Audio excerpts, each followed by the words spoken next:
Alright, let's take as a play. Okay. This seems pretty reasonable to me.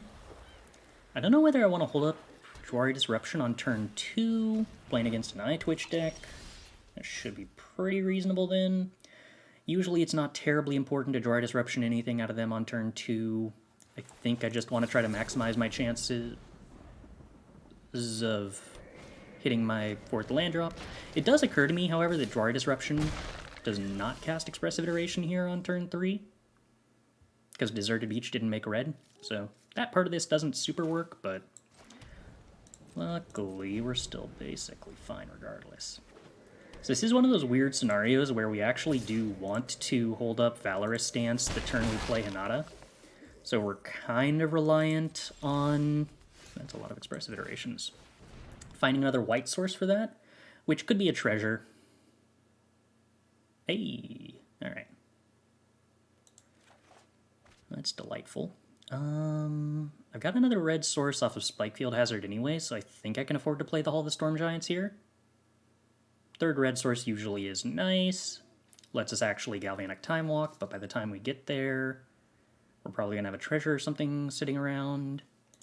Yeah, I think we can just play the Hall of the Storm Giants.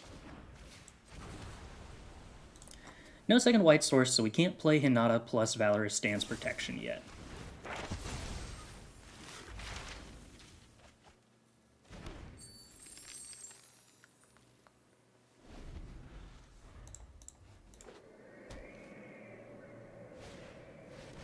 Welcoming Vampire, sure. I have no problems with my opponent just sitting around kind of doing things a little slowly. Considering that they are sitting around kind of doing things a little slowly, I sort of want to just not play Hinata until I'm guaranteed to get the Magma Opus off with it. Then again, maybe I don't need to bother. I got enough Expressive Iterations, and my opponent's not clocking me. Yeah, whatever. I'm just gonna play my cards and empty my hand so that I can play more Expressive Iterations. I'm not actually convinced this is correct, but I am convinced that it probably doesn't matter. Opponent just plays an Edgar, that's fine. Opponent doesn't attack, that's fine. Would have drawn another Hinata anyway. Okay. Yeah, so we got a Magma Opus, now we just want to find a Galvanic. We fail to find that, but we do find a Magma Opus, and that's helpful. Let's go ahead and play this Jwari Disruption as a land. And yeah, I suppose we can just Magma Opus on our opponent's turn. I'm not actually going to block this Edgar, so we might as well start just doing damage. Opponent blocks with an iTwitch. Fine by me. Still trample for 3.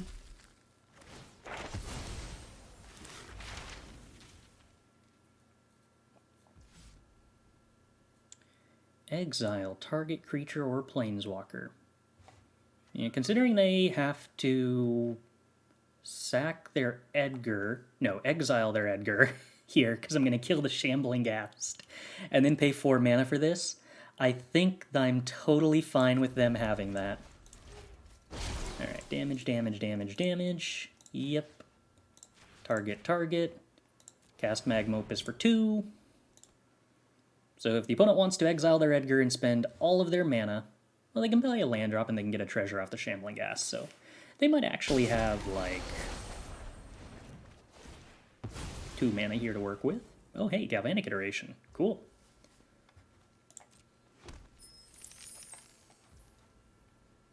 This is creature, right? Yeah. Alright, well. Opponent, what exactly is your plan here if your Edgar dies? How are you going to cast that? Play a different creature? Could just play a different creature, it's fair. I think I actually just keep my 4/4 around because I'm going to kill my opponent, and I don't care about my life total because theirs is lower. Shambling Ghast, sure. Exile the Shambling Ghast. Sure. Yep. All of that completely fair, totally understandable. I'm just going to play another one. Keep attacking. Probably not going to bother Magma Opusing here, because I'd like to Galvanic Magma Opus instead. Maybe I'm supposed to Expressive Iteration there? Unclear. But I'm going to attack with Edgar if they want to. That's fine. Life total goes down to 8. We do have all the Storm Giants that's capable of activating here, so like the opponent does have to avoid dying, which is going to be pretty hard for them to do. There's not a ton of cards in their list I actually care about here. They could board wipe me. Well, doesn't matter. So we win. Are you enraptured by my beauty? Or do you? I will cull the weak. We're gonna kill the spiders and hurt our opponent, then like swing for 20 damage, and that'll be cool.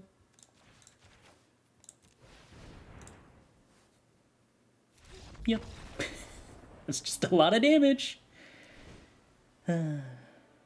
So let's see. Against a black deck, it's probably going to bring in Go Blank, so we bring in all of our Behold the Multiverses, and then I don't want Fading Hope. What else do we not really want? I guess we don't really need Abrade particularly much. I am sort of nervous at some point the white-black decks are going to learn and start boarding into an aggro game plan because their control game plan is totally non-functional. Which does make me feel like Abrade would be useful in that scenario, mostly because like, Graveyard Trespasser is the best thing they can do. Expressive Iteration is generally busted and your red-blue list runs it. I completely disagree. I actually think Expressive Iteration is very bad in Unexpected Windfall mirrors, and would, in previous versions of Is It Epiphany, I thought that once the metagame got to the point where the mirror was like 70% of the matchups you expected to play, it was correct to just cut Expressive Iteration and play instant speed draw spells instead. But that's like a very interesting specific interaction with the way that Expressive Iteration does not play well with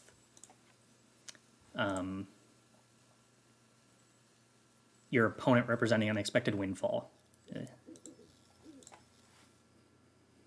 1-day Chris will have an Expressive Iteration command. I can't really do that anymore because I do actually think Expressive Iteration is decent right now. When do Liers come in? So the Liers come in basically anytime you are trying to... Anytime you're cutting the extra turn spells for being too expensive and too slow against an aggro deck, which happens against like mono white or Boros decks, where you're just trying to have Lier be a blocker that provides you some card advantage to take over a game. His hand's pretty bad, but all we have to do is draw a blue or a red source. If we draw a red source, then we get Expressive Iteration, although they could duress that away and then we're in trouble. I don't want a mulligan.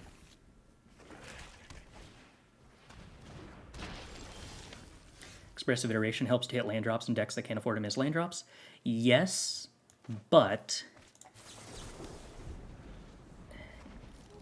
the opportunity cost of casting sorcery speed card draw spells is a very interesting subject. It literally doesn't matter whether I play Hall of Storm Giants here or not. Oh, yeah, I guess it actually kind of does, because I'm not going to Expressive Iteration next turn anyway.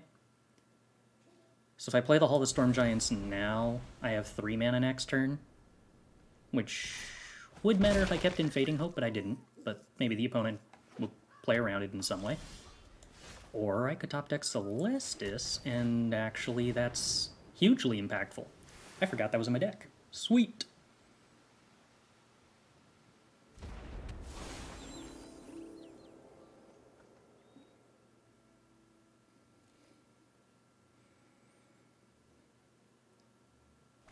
if we're talking about the World Championship that did not get won by a Goldspan Dragon list in an Epiphany shell, it got won by a Goldspan Dragon list that was just a Goldspan Dragon list, which was blue-red tempo, not splashing for Goldspan in Epiphany.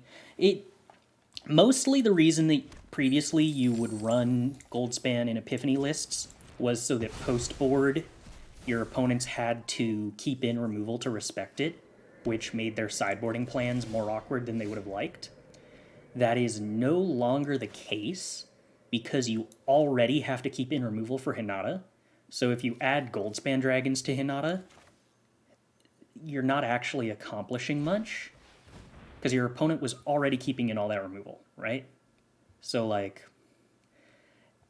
there is a possibility that Goldspan serves some purpose, but I don't directly know what that purpose is yet.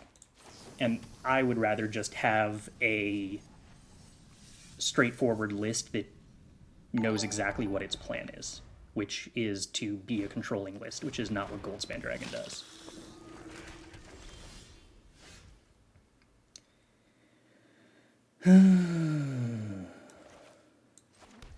Alright, well, actually, I do just get to play Hinata with Negate back up here, huh? That's pretty exciting.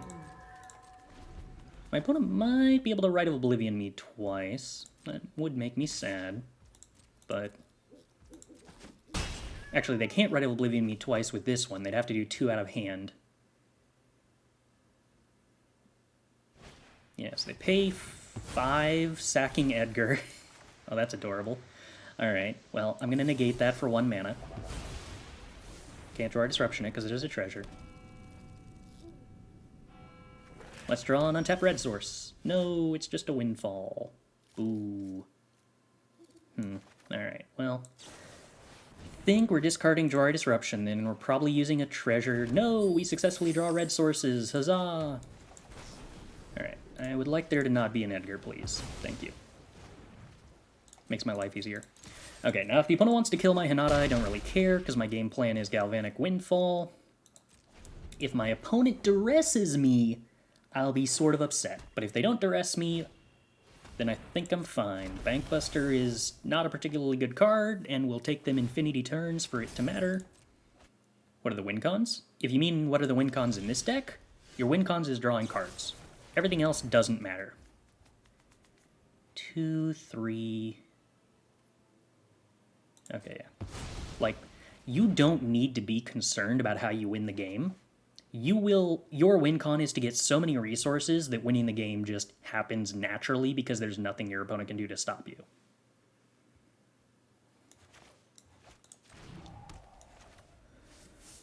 So we Galvanic, and then we Galvanic, and then we're gonna draw 6, and make 6 mana, and nothing my opponent does matters because I have 7 cards and infinity mana.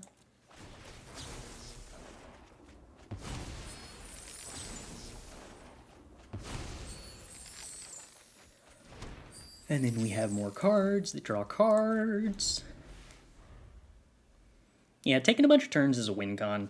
Like, it is the easiest thing in the world to win the game when you are advantaged on every single metric in the game. You don't need to stress about figuring out how to do that. The times where win cons matter are the games where, like, you need to cheese out a win before your opponent kills you. But... like, the first 3 primary game plans just involve making it impossible for the opponent to kill you. Like, yeah, my opponent duressed me. They need more duresses, or else I'm just still gonna have this Behold.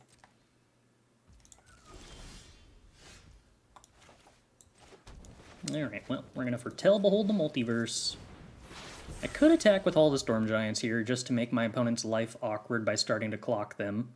But then I actually have to, like, spend treasures to cast Behold the Multiverse, and I don't really want to do that. No, I guess they have Field of Ruin, so there's literally no point even bothering to try. I wonder if my opponent's going to try to Field of Ruin me here. They do not. Ah, that's a bummer. I could have cheesed them in an amusing way. If they activate Field of Ruin targeting my hull, then I can animate the Hall and Valorous Stance it. Oh, opponent actually being clever and waiting on that Bankbuster. They should definitely attack with Hive. They need to clock me. Like, if I tried to animate Hall of the Storm Giants to block it, they could field in response. Do I want to Behold the Multiverse here? Yeah, probably. I probably should have done it in response to the Welcoming Vampire. There's a possibility I want to Abrade the Bankbuster. No, they choose to draw a card with Bankbuster, which means they give me the opening to Abrade the Welcoming Vampire. I didn't Abrade the Welcoming Vampire before this, because if they activate the Bankbuster in response, then they end up with drawing a card off the 1/1, and I wanted to deny that.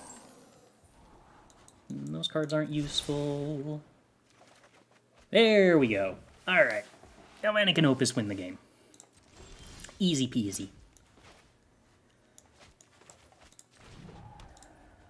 Yeah, let's do that in the opponent's in step. Why not? I'll let the opponent hit me with however much stuff they want. None of it matters.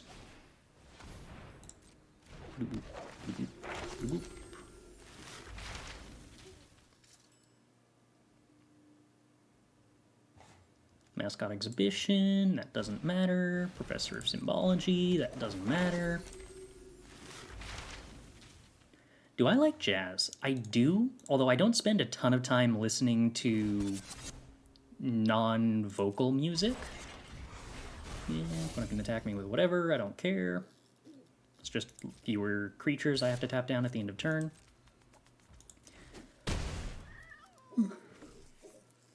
But I've gone to a number of jazz festivals in the local area that I really enjoyed.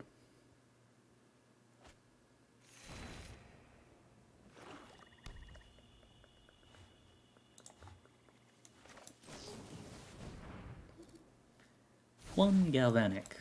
Two Galvanic.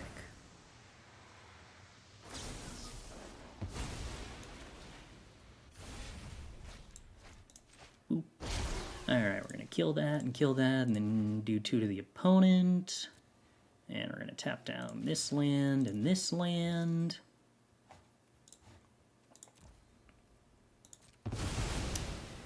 And then we're going to deal 1 damage to the pilot, and yeah, okay. Turns out it doesn't matter. We were also going to kill the Bankbuster there. And I guess I was going to do 1 damage to something that didn't really matter. Oh, no, okay. Interesting to note here. I actually do have to be very careful how I order this. If I do this in the wrong way, with the Magma Opus Galvanic Iteration stack, there is the potential that I might end up having to deal 1 damage to myself. And I should explain exactly why that is. So, I can do 2 things with the Magma Opus copy. I can either leave all of the targets unchanged, 100% of them, or I have to retarget every single thing, choosing the same total number of targets and the same damage distribution. What that means is, if with this first copy of Galvanic, I re-chose the targets and chose to say deal 1 damage to Professor of Symbology, 1 damage to Professor of Symbology, and 2 damage to my opponent, then when I go to cast the second Galvanic, there are only 4 targets for damage. My opponent, the 1/1, the 4/4, and myself. So if I choose to reassign targets, I have to choose to assign damage to myself. Which you probably don't want to do. But I can't make this second Galvanic tap 2 things down unless I chose to do that. So if I needed to make sure it tapped 2 things down, then if I made that mistake, I would be committing to taking 1 damage to the face. Which, you know, there are scenarios where that might actually matter. Starting things off, opponent's taking a mulligan. Our hand doesn't do anything, but it has a Hinata. That's pretty good. Oh, alright. Well, our opponent's playing High of the Eye Tyrant, so I'm a lot less worried now. Alright, String Doll, do try to make sure to be, like, polite. I want chat to be fun. And if it's not being fun, there's not a lot of point to it. I think we hold up Spikefield Hazard here.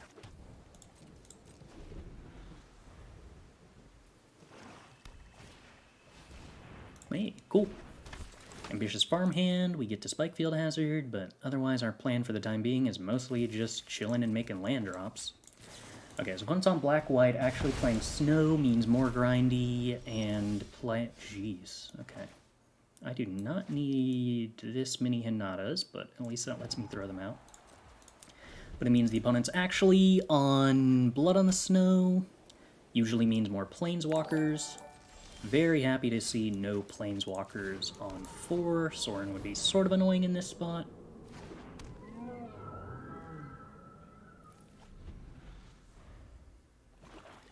So because you chose X targets, you have to select X targets again, meaning number of targets is how Galvanic Iteration and Magma Opus interact. Yes.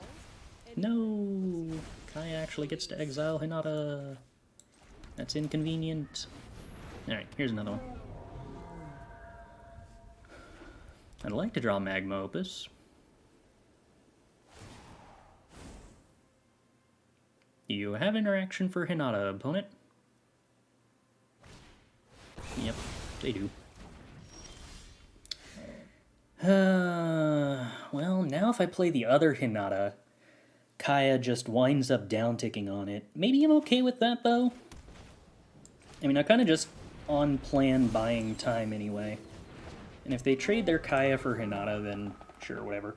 I'm at 7 mana, so if I draw Magma Opus, I don't need Hinata at this point anyway. And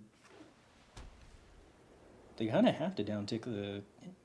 no. Yeah, right, Oblivion. Bummer.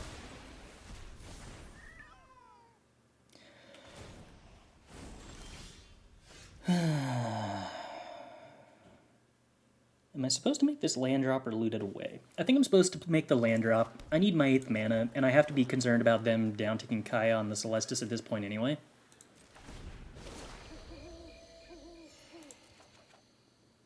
Jwari Disruption, not as helpful as Galvanic Iteration, although making the land drop actually will matter if they Kaya the Celestus. I'm sort of expecting that they keep upticking Kaya and try to win by ultimating it, which is actually what they wind up doing. Alright, so now we make the land drop with Jwari Disruption. Having not found any card advantage at all is pretty awkward.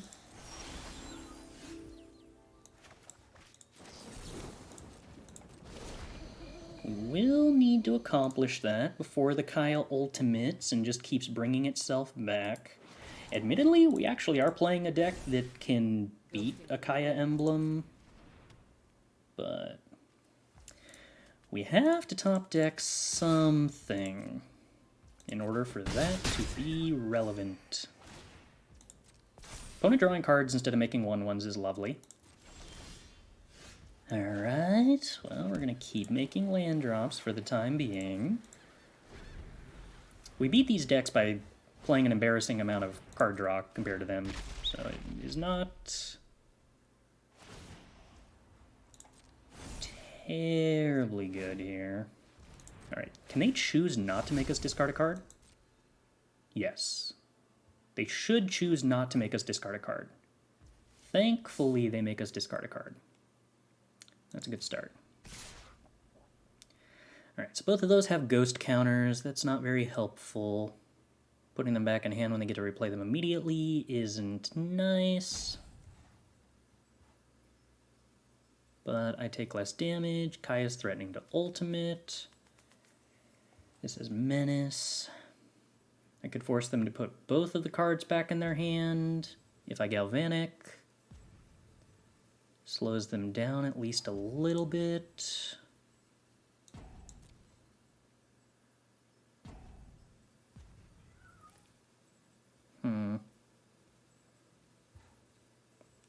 I think we take the damage for this turn. I kind of want to keep the Abrade in hand for the time being. Alright, so Kaya's threatening to ultimate, which would normally be scary, but if we top deck Magma Opus, we can kind of just power through that. Okay. Hive. Now we actually get to Abrade the Hive.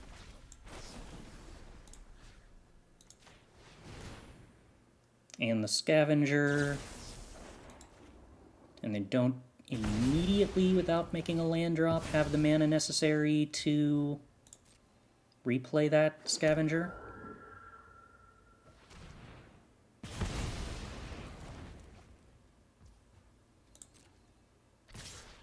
We're taking 5 damage. Opponent has lethal next turn. Ideally, we top deck Magma Opus, and then everything's fine.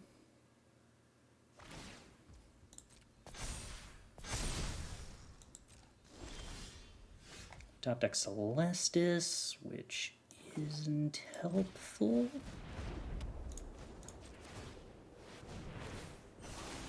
Fading Hope buys us a turn, or just very, very, very incredibly unlucky for a game that went that long. Wow. Alright. Well, we'll try to do better. Now, Revealing Eye and main deck, whatever that 3-drop vampire is called, do mean the opponent's a little more aggressive than a typical build of this, which potentially is something I gotta respect a little more. I don't think I need Valorous Stance against mostly exile-based removal. It's basically I cut Valorous Stance to keep in one more Abrade against their creatures. Do I like that? I should probably actually cut an Abrade and play a Thundering Rebuke. Revealing Eye can do a lot of damage early on. And I think Thundering Rebuke hitting the 3-drop flyers is better than Valorous Stance not doing that. Alright.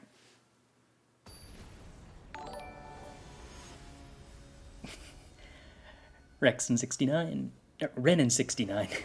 Thanks for the resub. Appreciate the support. Alright. Celestus, Expressive Iteration, Galvanic Iterations. This is actually card draw.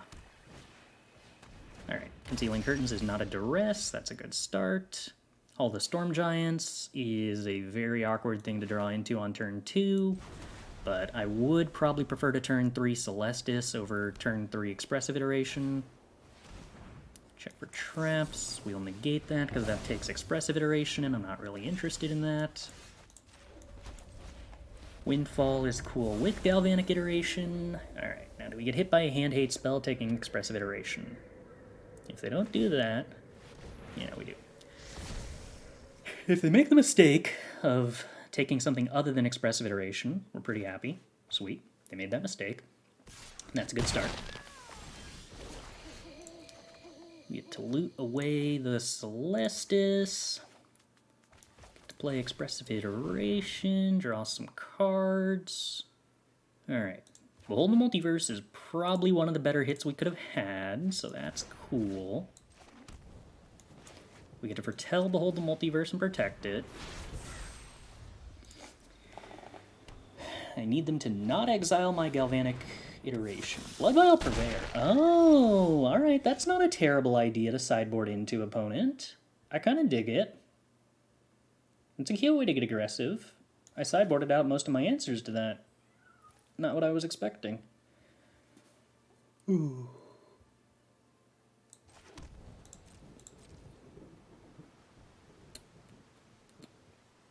Okay. How are we answering that? Mostly just Magma Opus tapping it down, I would suppose? Is this exile or just discard? Just discard. Should I expect the opponent probably takes Alchemist Gambit? I think they're likely to, and I don't think I care if they don't. I kind of care if they don't. Losing the Galvanic Iteration would suck. The downside is that I give them 1 extra damage if I cast Galvanic Iteration here. Well, I suppose not necessarily. I could just loot with a blood token, couldn't I? Alright. Yeah, that works.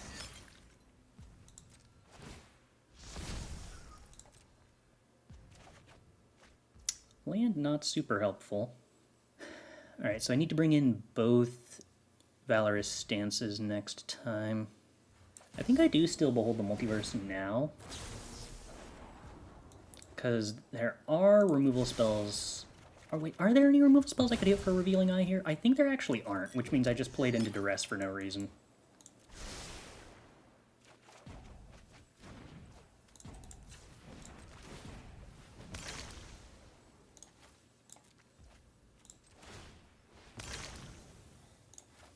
Wait, hold on. Why do I have priority in response to that blood of my own? That's not necessary. Okay.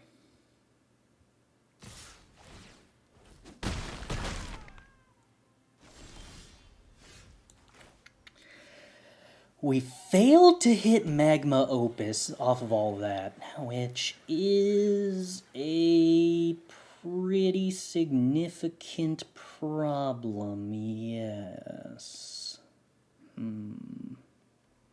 Also didn't hit another Abrade to actually kill the Blood Vial Purveyor, which would have been nice. So I can go up to 8. Oh, I could Galvanic Abrade the Blood Vial Purveyor and go to 1. Doesn't leave me with a lot of answers to the Revealing Eyes. Hinata, Abrade, Spikefield Revealing Eye. Loot once. I think I'm on plan Galvanic Abrade the Blood Vial. Hive Hurts. Yeah. Not finding Magma Opus is a problem.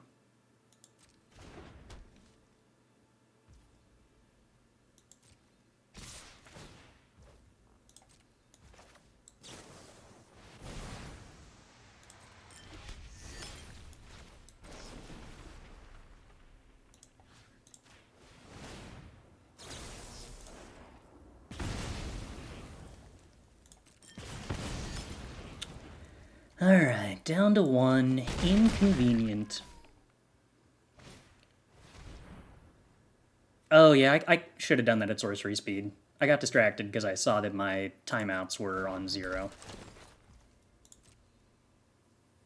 Sorcery speed to loot and gain the life was better, for sure.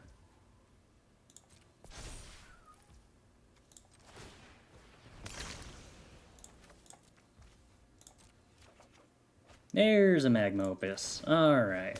That makes life easier.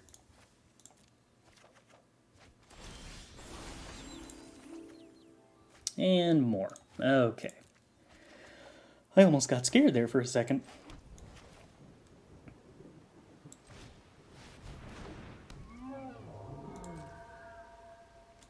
Okay, opponent.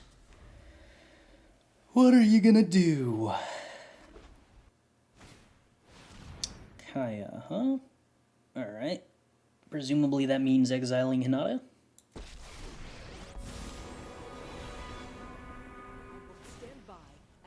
Okay, in response, we're gonna deal 1 to Kaya, deal 1 to a farmhand, deal 1 to our opponent, and deal 1 to Hinata, and tap down the 2 Revealing Eyes.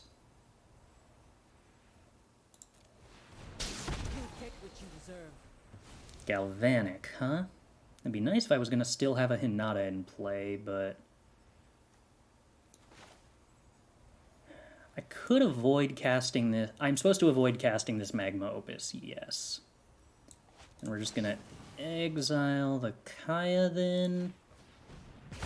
Because I think I want to have the Magma Opus to tap down the Revealing Eyes next turn.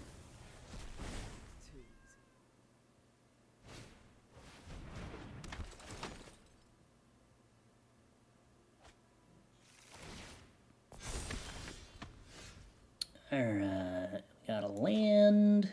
It is admittedly a little annoying that we're not going to be able to copy Magma Opus, but I guess we can copy Unexpected Windfall, so that's still cool.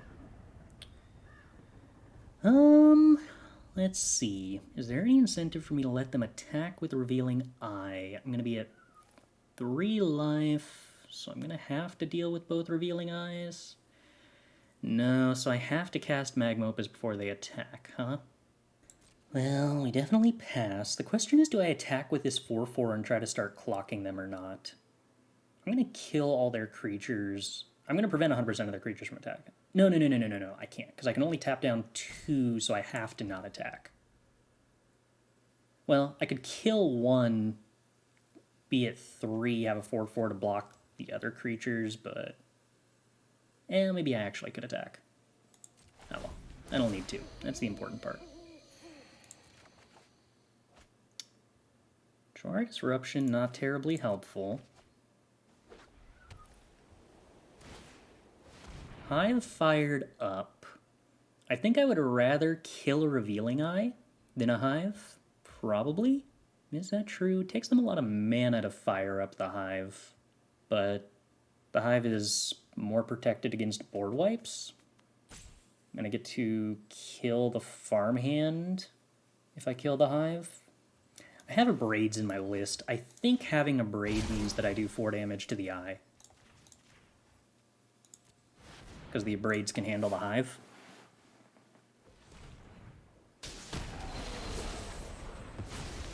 Alright, not as cool. Probably. I imagine that inconveniences the opponent.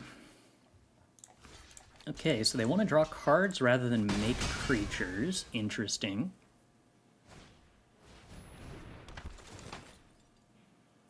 Farmhand. I don't see mattering. Could play Hinata. I don't think I want to. I think I want a Galvanic Windfall, probably. Oh, the Wedding Festivity means... Okay, well, killing Revealing Eye actually was super correct, because the Hive's only a 4/4 and dies to Magma Opus. But yeah, Abrade wasn't really a consideration. I thought I had one more turn before this flipped, but I guess not. I want to flip it today. I have to deal with either Eye or Hive, or else I lose, I guess. Yeah, alright, so let's start with Galvanic. Windfall, discarding what?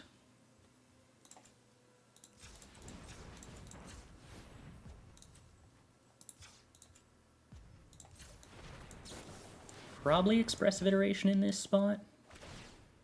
Maybe that's wrong. Maybe it's Behold the Multiverse. Alchemist Gambit is interesting. I'm probably just casting that this turn.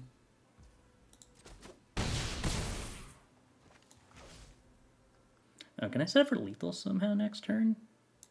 No, there's no point in Galvanic 3-mana Alchemist's Gambit, because you lose after the first one anyway. Boy. Okay, now we go up to 4 life. Ooh, interesting. Abrade, is that lethal? I think that's probably lethal. I'm gonna try to kill him. I'll lose if I fail, but I'm gonna try. I think that's lethal. Okay. If we start seeing more mono-green, mono-white werewolves on the meta, I'm not sure if a deck like this can survive without board wipes. I don't actually think board wipes are good answers to that deck. I think Smoldering Egg and cheap removal are actually just more effective ways to fight the decks. Trying to play board wipes against the disruptive aggro decks, like board wipes are fundamentally bad against mono-white, and mono-green is usually pretty good against about playing around them. The way you beat those decks is by playing Lier, Smoldering Egg, and Fading Hopes. It's just a matter of how much space in your sideboard you can devote to those. Like, when I was playing Burn Down the House, I was actively sideboarding them out against both mono green and mono white. Okay, so we said we wanted Valorous Stance. That particular game did not make Abrade look good, but that isn't necessarily the same thing as saying Abrade isn't good. I could probably trim Unexpected Windfall. I could probably trim Alchemist's Gambit or Expressive Iteration. I guess I could trim Negate. Maybe that's actually the best bet. If the opponent's being this aggressive. It's probably Alchemist's Gambit. I think I'm just supposed to be more resource intense than that.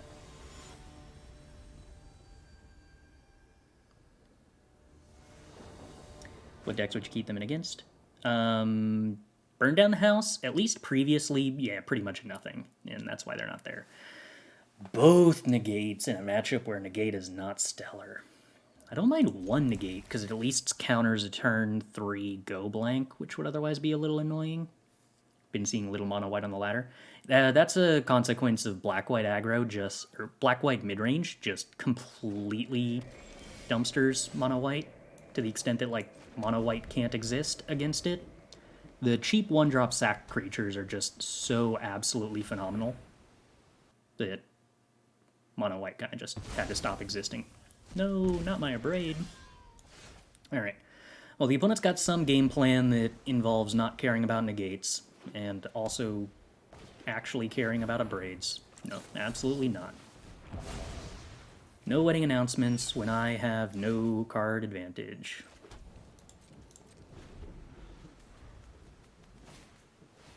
Ambitious farmhand, sure.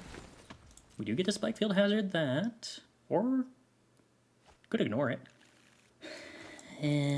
Probably not supposed to ignore it. 5 lands is already a lot.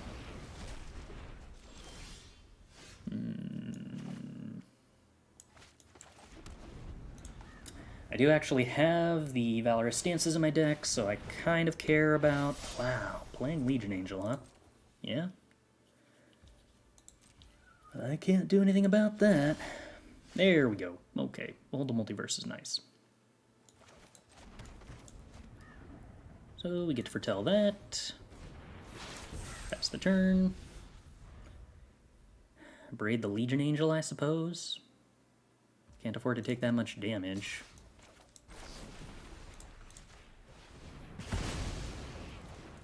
This is a much better build of black-white than most of the other ones I've seen. It actually has a bunch of different diverse threats, which is a significant flaw in a way a lot of these black-white lists are built that try to be so mid-rangey. And just, that's not actually like a super great strategy.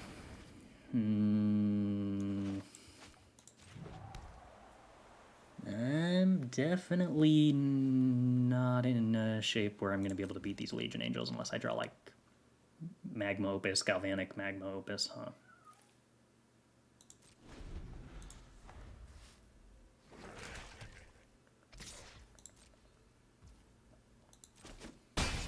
Meathook is decent against mono white, but I don't think it has much of an impact as the... I still can't let you have wedding announcement opponent. As much of an impact as the low-cost creatures that make it so hard for white to actually get up the early game speed that it needs to... Okay, that works. Get over the top of the Meathook decks, because it's not terribly difficult for white to kill Meathook decks before they can Meathook for 4 and wipe out Adeline, but they actually need to have early creatures to pull that off.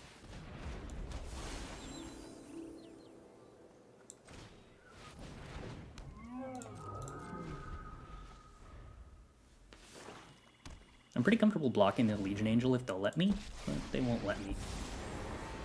Yeah, that's pretty bad.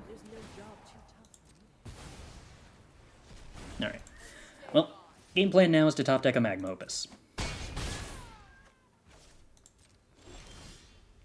Okay, success. Does that mean I make the land drop with Spikefield Hazard? Yeah, I think so. Because I kind of need to draw a Galvanic. Could kill the Kaya. No, I think I have to kill the Legion Angel. Alright, let's draw a Galvanic. No. Would have liked to put Galvanic in the graveyard, but yeah, what you gonna do? Concealing Curtains, sure.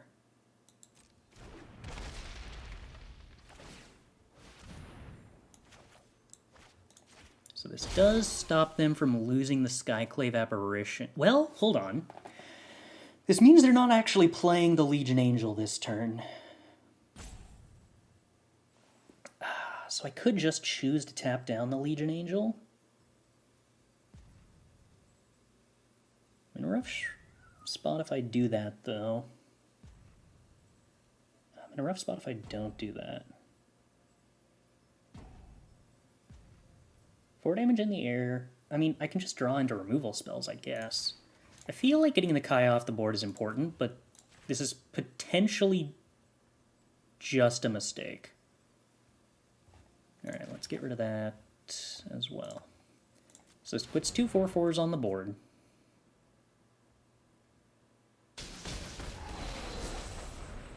We take our Thundering Rebuke. We draw a card. Would have liked to have hit Galvanic. Valorous Stance. That answers the Revealing Eye, but doesn't answer the Legion Angel. Alright, so we get to draw a card and gain a life. Land isn't helpful. Still gotta play the other land, though. No attacks. Up to 8. Okay, Behold the Multiverse is nice. So we get to Valorous Stance to destroy the Revealing Eye, and then Behold the Multiverse to draw cards. Well, we only have to destroy the Revealing Eye if they decide to attack with a Hive, because I'd prefer to double block the Hive. I'd actually really like them to animate the Hive. Yeah, animate the Hive, opponent. Okay, opponent attacks with everything. Should I play around Vanishing Verse by blocking before doing anything else? Yes. Might as well.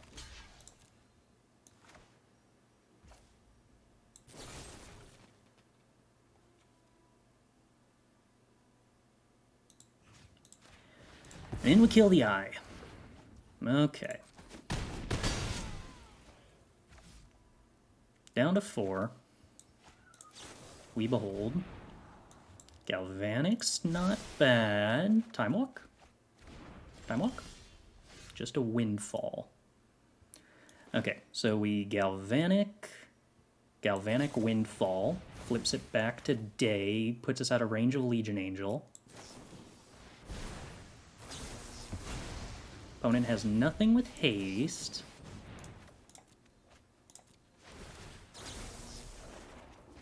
Ooh, Magma Opus is fun. Ooh, Hinata's fun. Ooh, Galvanic Iteration's fun. Alright, so we're gonna cast 2 Magma Opuses on our opponent's upkeep. That should be cool. Oh, can I make a land drop? I think I might have already made a land drop. Yeah, okay. We'll go ahead and loot. Oh, hey, an extra turn spell. That'd be useful if we weren't about to win the game without it.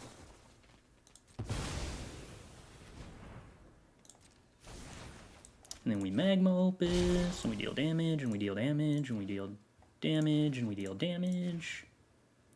And then we tappity. And I'm going to tap Legion Angel with a copy of Magma Opus, because I don't really want that somehow getting in for point of damage that I'm not accounting for. Still removing all their black mana, which is the important part here.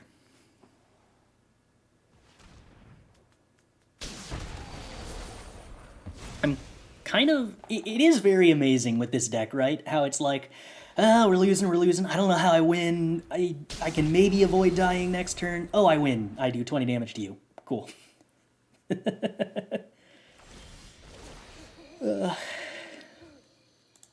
Alright, well. I'm actually doing like 60 damage here. Why do you damage your creatures with the copies of Magma Opus? So, in order to make Magma Opus cost less with Hinata, I have to choose different targets for the damage. And when I copy Magma Opus, I need to choose the same number of targets. So, if I choose to deal 4 different things damage with Magma Opus, then I have to do 1 to my opponent, 1 to their creature. That's free. Then for the other 2 targets, because they don't have more stuff on the board, I have to choose either my stuff or my face. Why do we need to do that with a copy? Because effects that say you copy a spell and may choose the target do not let you change the number of targets or the distribution of the damage.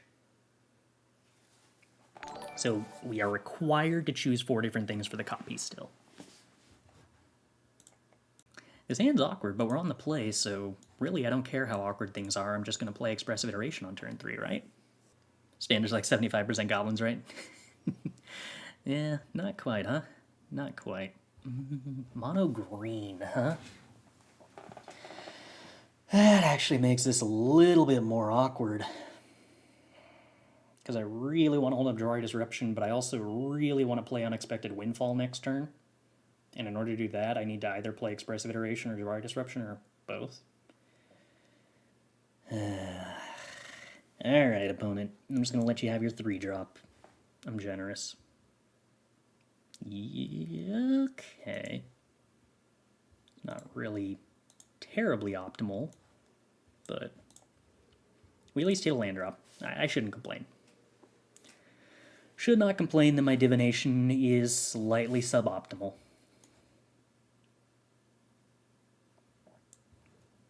Alright.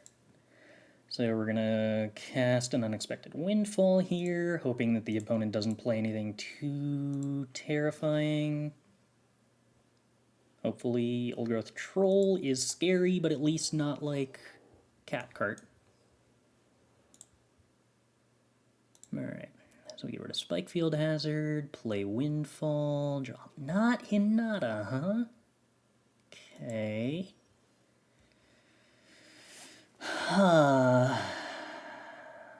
That's pretty bad, actually. That's like all very quite bad. Somehow I actually have like nothing to do. Okay, we're taking more damage than I'd like. I love that they're not firing up Lair of the Hydra. That's a start. Now just play like some big dorky thing that I can negate. No, not a mammoth. If I had an Unexpected Windfall here, this game would be easy, but Celestus isn't useful either. Well, I can Magma Opus. And if I do that, I probably don't die. But I can't help feel like I'm probably supposed to Alchemist's Gambit and make the land drop instead. Because I do have the potential to draw into a Hinata, which would be a lot more powerful than just playing my Magma Opus here. Or I could draw another Celestus, which is super not useful. Yeah. Okay. Alright, well, we can draw into Magma Opus plus Hinata. Then we'll be fine. Okay. Kazandu Mammoth up to 5. See if they animate Lair of the Hydra. They shouldn't. They do. Cool. They should actually wait until I cast Magma Opus to animate the Lair, because I was going to have to tap the Lair down with it regardless of whether they animate it or not. But if they didn't animate the Lair, they were going to have 5 mana open post-combat to work with. And I think from their perspective, they have to assume that Magma Opus is my only possible out here. So let's see. I get to choose. I can kill an Old Growth Troll, tap down, trade, or kill the Lair, tap down, trade with Old Growth Troll. I guess we get into the same spot no matter what, huh? Which makes me think I'm probably supposed to leave them with the Old Growth Troll? Or I'm supposed to leave them with the Lair?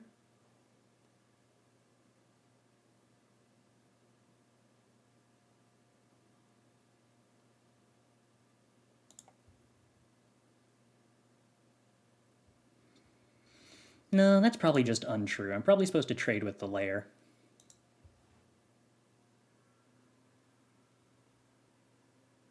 Well, no, because I can block the Lair with Haul, can't I? Come to think of it.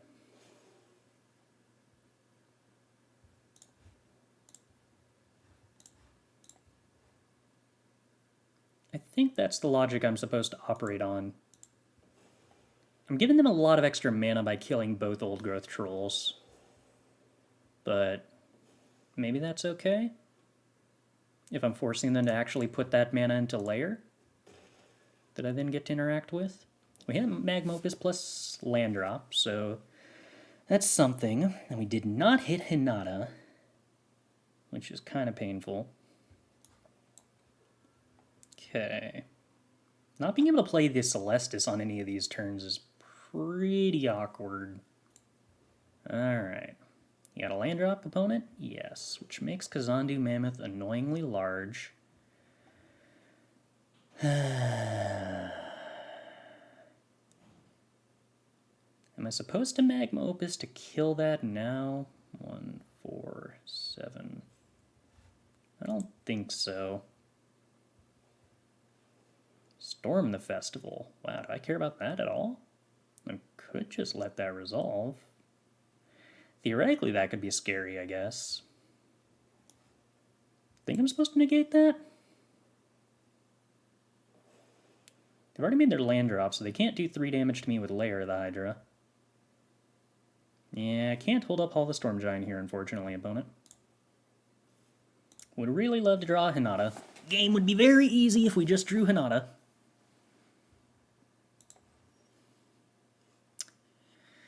Didn't. 4, 8, 9. I actually can animate a hull to block the Kazandu Mammoth. And Jwari Disruption, the Storm in the Festival here. I think I'm probably supposed to try to do that. Alternatively, playing the Jwari Disruption so I'm guaranteed an untapped land next turn is sort of interesting too. Wait, they can do that at sorcery speed? Oh, I thought that was... Or they can do that at instant speed. I thought that was restricted to sorcery speed, but I guess not. Okay.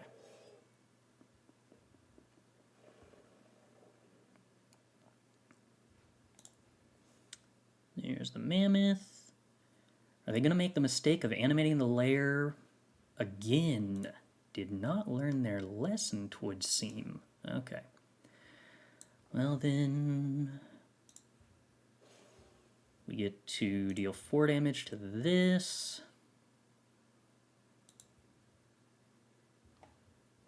And tap that. And tap this. Can't really attack with the Lier. It can sack the other forest to make a 4/4 right now. Probably what they want to do.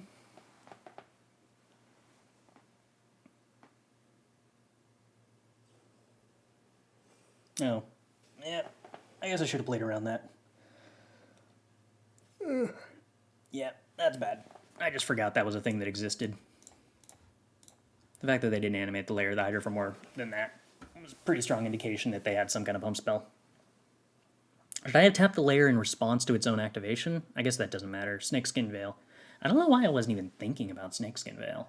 Tapping down the land there... I think I wasn't really thinking about Snakeskin Veil because I couldn't beat Snakeskin Veil. But Inscription of Abundance is something that I could have beat.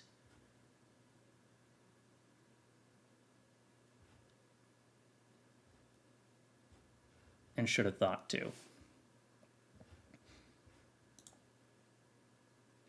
Well, unfortunate. Hey, sandwich ammo.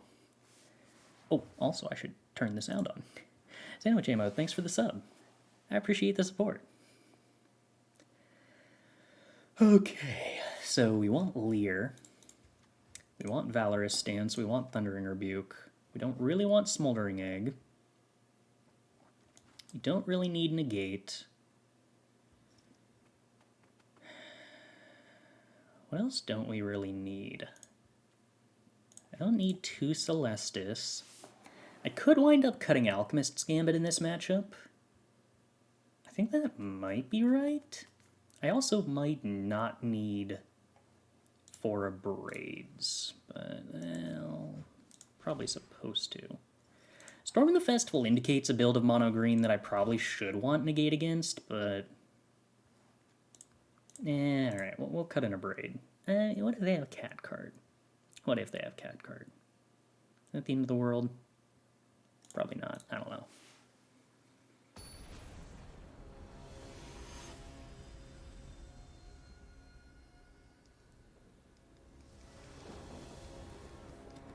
Take the play. Wow. This is an awkward hand. Hey, Fallen Fury. Thanks for the sub as well. Oh, hold on. Salty Geese Lord. Thanks for the gifted sub. And congrats, Fallen Fury. Would Test be good here to eliminate Inscription? No. The removal of cards from your opponent's deck with Test of Talents only really ever matters if it's exiling something with Flashback. So, like, it's useful against Galvanic Iteration, and it's useful against Memory Deluge, but that's kind of about it. And you really shouldn't... In any other scenario, thinning your opponent's deck of a spell is kind of irrelevant 99% of the time. And that just makes it worse than Negate in terms of being even narrower than Negate. I think we keep this, but this is gonna be awkward if I don't draw the right lands. Or my opponent can mulligan a bunch, that helps. Tree Songs. Alright. Help me remember to go grab him, actually, right now. No, I can't do that, I don't have any timeouts. Okay, opponent not doing anything for us, and we drew lands. That makes life easy. Why do people run one stance? Isn't running one copy doesn't make sense in 60 card unless you can search it? It's a card that has a lot of utility, because protecting Hinata and removing stuff means that it's not terribly dead, but it's a card you don't want to draw a lot of, because there are a lot of aggro decks that it doesn't have... There aren't enough targets in a lot of aggro decks for you to cast 2 copies if you happen to draw 2. So it's kind of like an expensive Planeswalker in that it's a card, or you know what? It's kind of like a legendary, where I don't mind having this card against any deck, but I don't ever want to draw 2, if that makes sense.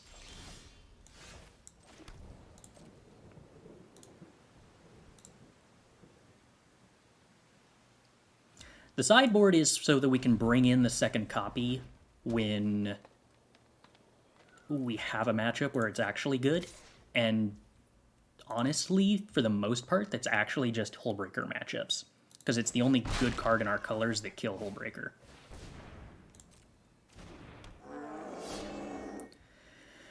As it stands here, what am I going to discard?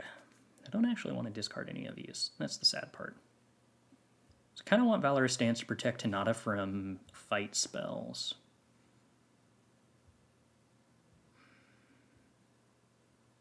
But I don't want to discard Galvanic, and I don't want to discard Magma Opuses when I have Hinata. I think I have to discard Galvanic, but that hurts me inside. But I think it's correct.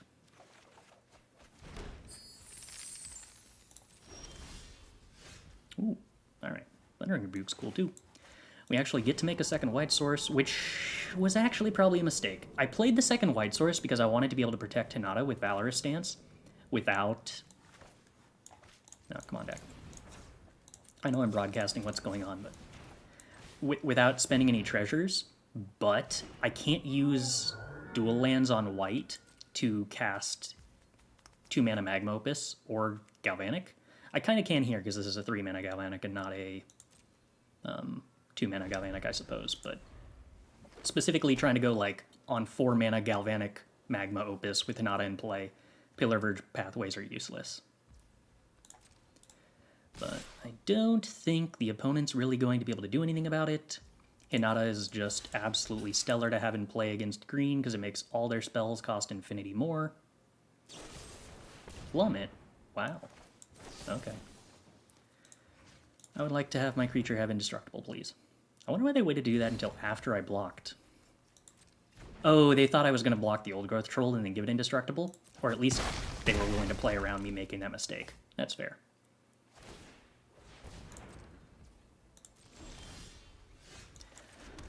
Alright, well, we win.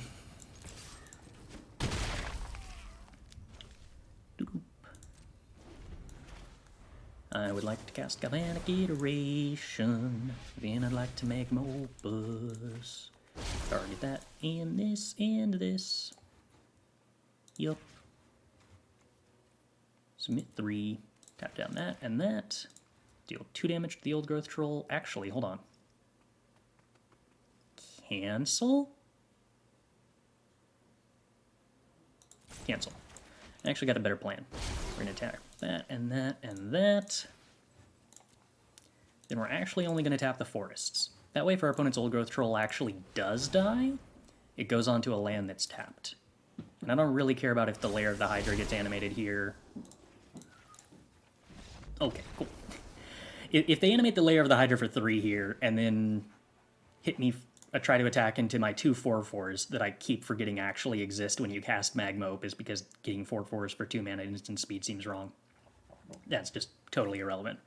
And denying them the 1 extra mana is meaningful. Alright, any changes?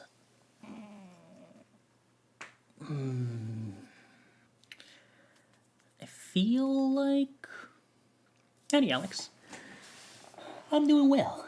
I feel like we want no changes. I'm still sort of suspicious that I'm supposed to play Celestus over an Alchemist's Gambit on the draw, though.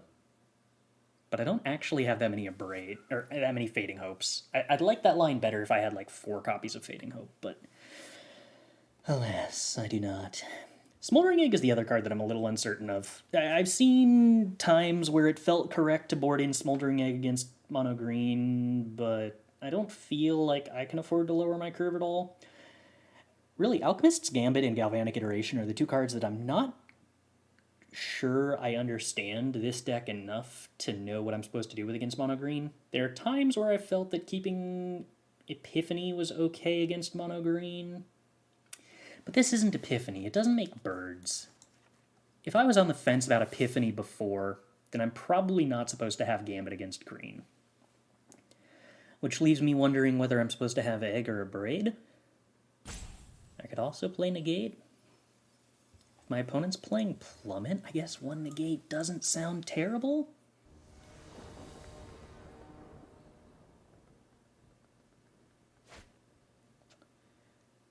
Two times Lier on the draw seems really slow.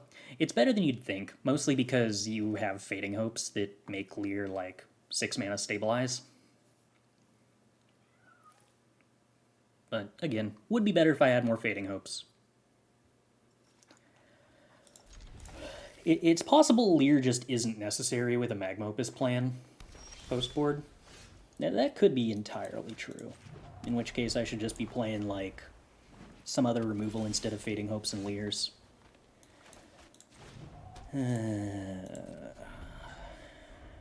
So I love my opponent not having played anything here. I love my opponent having played Old Growth Troll, because it makes me feel comfortable Fading Hoping and not cycling Magma Opus.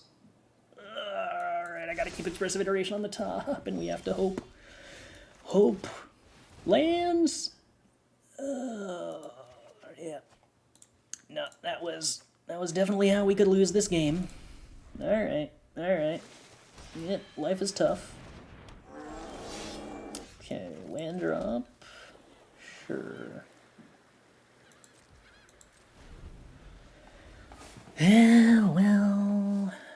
There is still a chance we can win this. We have a fair number of resources that are helpful, especially if we draw an untap red source.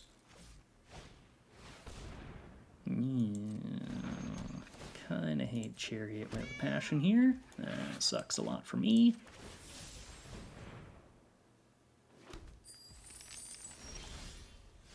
Not an untap red source for playing Unexpected Windfall, huh?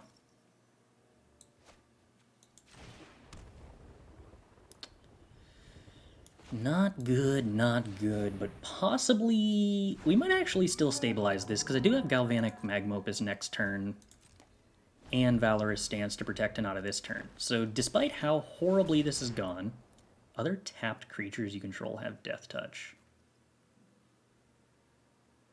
Whoa. Okay, that's awful for me and spicy, but sure. Still 2 mana, huh? So I can just throw my Hinata in front of Chariot and then give it indestructible, because they can't kill Hinata for 2 mana.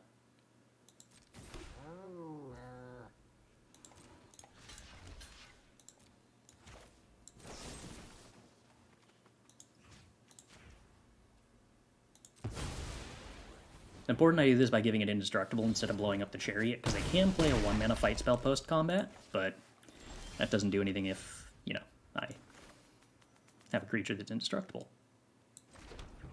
Okay. So now, feel like I got a chance. So I can cast Magma Opus to kill Sereth. But I can't actually tap their creatures down pre-combat. That's gonna be awkward.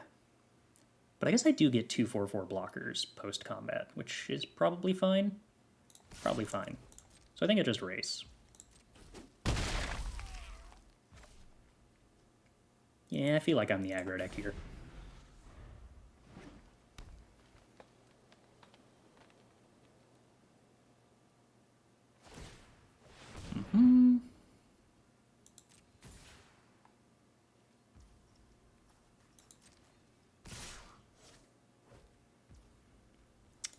Opponent oh so rudely not swinging with Sereth.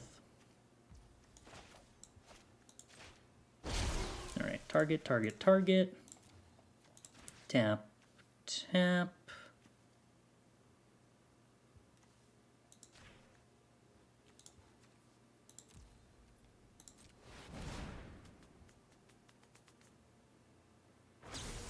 They can't Snakeskin Veil to save their Sereth.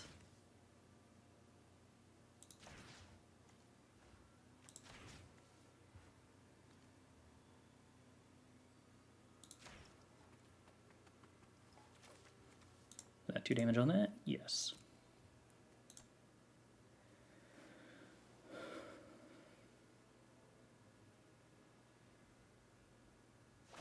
They untap one of the cats to give it hexproof. That's about what I expected. We draw another Galvanic and an Abrade. Alright, that's nifty. So this don't have Death Touch. Oh, yep, we're done. Cool. Somehow we won that game. Even though we missed our 3rd land drop after casting an Expressive Iteration. This is just that Hinata and Magma Opus is pretty good. Oh, this deck is absolutely delightful. I mean, they didn't turn on. That's how they keep getting me, isn't it? Top deck wasn't Hinata, but blue-red control. There have been a couple of different standard challenges, I think, so it might be different ones. Mono-red one versus Hinata. And then Lost versus blue-red control? That's actually surprising. Blue-red control is not a deck that I would expect to be super excellent against mono-red. But anything can happen if you draw the right removal while playing control.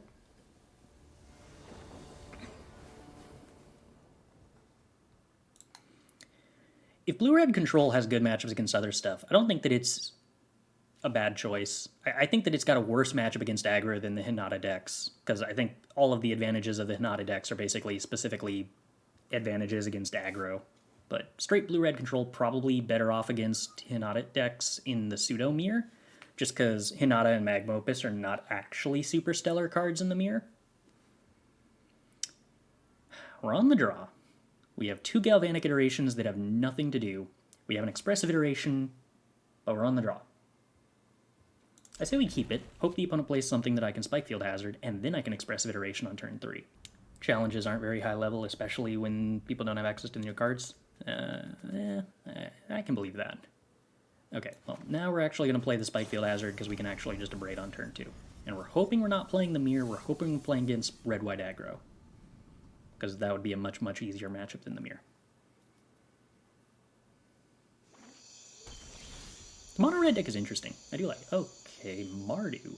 Vehicles, then, probably? Which, you know, I got a bunch of Abrades for. Would be nice. I'm kind of, like, so far into the camp of not trusting tournament data that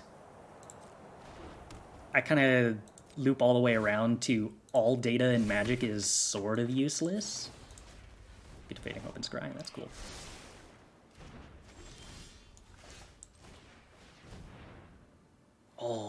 I want Windfall, but I want Opus, but I want Windfall, but I want Opus. This is actually really tough. I think it's going to be a long time before I can play Hinata and untap with it. against a Mardu deck that's presumably playing a lot of removal. I think I'm supposed to take Windfall. It hurts me inside to say no to a Magma Opus, but it does make me happy to say yes to card draw. Or, well, filtration at the very least. Getting a bunch of treasure ramped up is important. This turns any other Windfall or Magma Opus into something that I'm going to get to double up with Galvanic Iteration, which just is a lot more relevant than the very slow march towards being able to do something with Magma Opus. Professor of Symbology.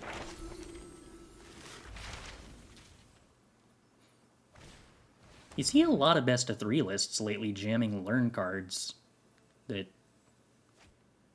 I guess, but definitely strikes me as a little awkward.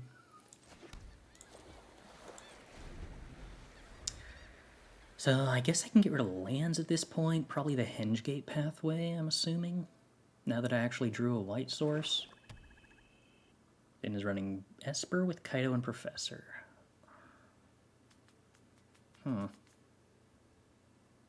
I guess Professor does get sort of aggressive. Or, wait, no, hold on. That's with actually splashing blue. So you get Teachings of the Archaic. Totally makes sense to me to run a learn package with Teachings of the Archaic. It's the non-blue versions that, I don't know. Wait, do those have haste? Oh, cute.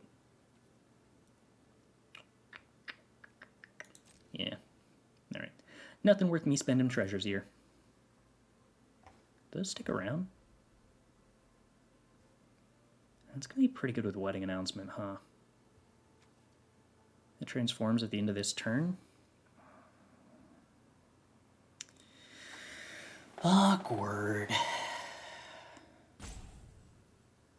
Am I supposed to try to kill the Professor of Symbology to take a little less damage? I don't think so. I don't think so. Luckily, my opponent's only drawing a card and not putting a creature into play. It's very helpful. Played against Hinata with Zane's deck. It seems favored / not too hard to win. I would caution that most of the Hinata decks I've seen on the ladder are not very terribly well built. I think that well-built control decks function very differently from less well-built control decks. Alright. Well, unfortunately, we drew into no way to protect Hinata here. So we're kind of just hoping the opponent doesn't have removal for it, which isn't terribly likely. Unfortunately. We also didn't really draw into a follow-up either.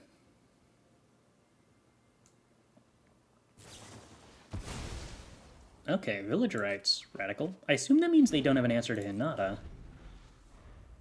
Otherwise, I would presume they want to do more damage to me.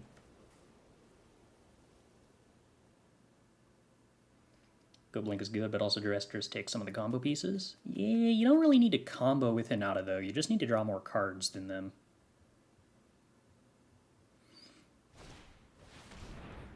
Oh, wow, they don't have an answer to Hinata. Alright, cool. Easy peasy, then. I mean, I still need to draw something relevant eventually, but for the time being, a blocker is relevant.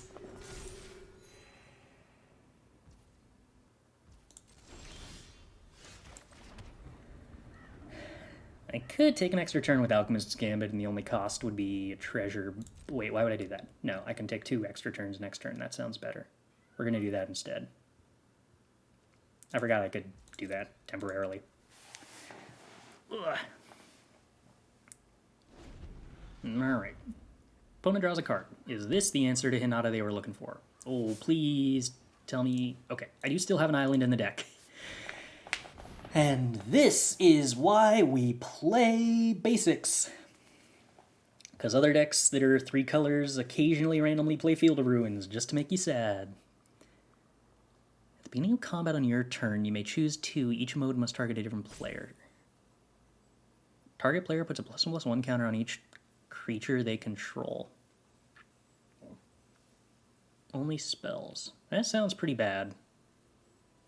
So I think I'm not going to let them have that. Which means Galvanic Abrade.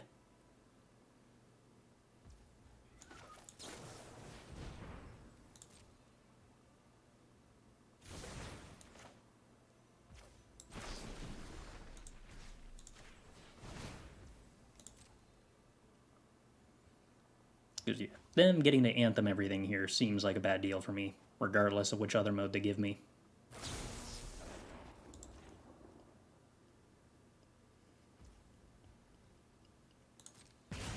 Yeah, I think that there's a lot to be said about this deck potentially being well pressured by a deck that has card draw engines, go blanks to get 2-for-1s, and then also has like literally any capacity to pressure at all.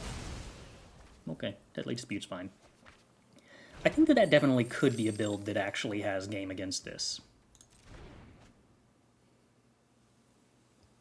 But essentially you need some way to stop the Hinata, this build of the Hinata deck from just getting to the point where it draws so many cards that nothing the mid-range deck does matters. Taking 9, going to 6. Then we're going to take 2 turns. Okay.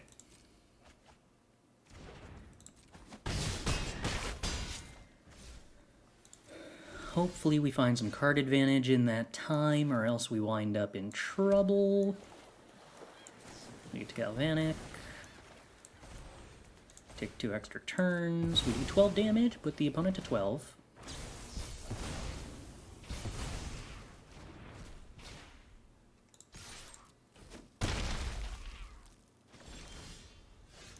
We draw land. That's not helpful. It's rather a lot of mana we didn't get to do anything productive with. And we draw land, which, okay, actually makes us dead. Well, we tried. I did say the way we would lose these matchups is if we do not have adequate card draw, and that is technically a way for that to happen.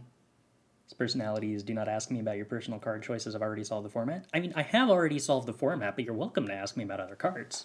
I'm more than happy to explain why they're worse than my deck. Or are we not talking about me?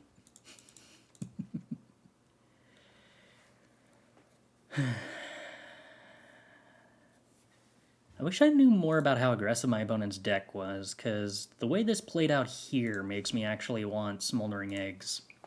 If I was in an open deck list format, I could make that choice pretty easily. But a Smoldering Egg is a lot less good if my opponent just has a bunch of removal they can't afford to take out. Just don't enjoy watching someone play heal. I don't enjoy playing the heal. I don't think I'm physically capable of it. So that works out.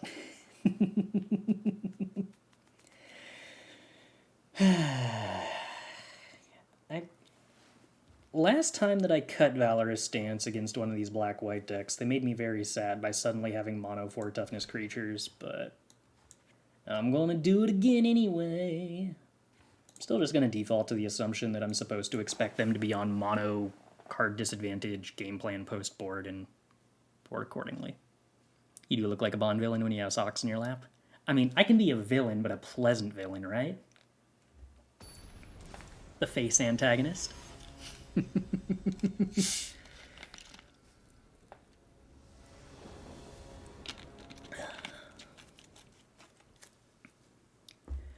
Take the play. Alright. Behold the Multiverse, multiple expressive iterations. We're not going to be very well suited against aggro, but oh, are we ready to fight hand hate?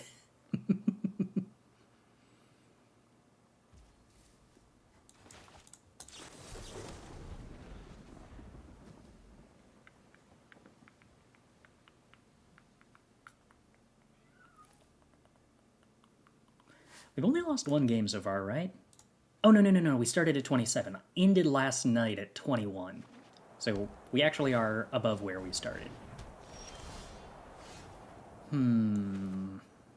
Paladin class is moderately annoying. Am I supposed to hold up Spikefield Hazard? Or foretell Behold the Multiverse?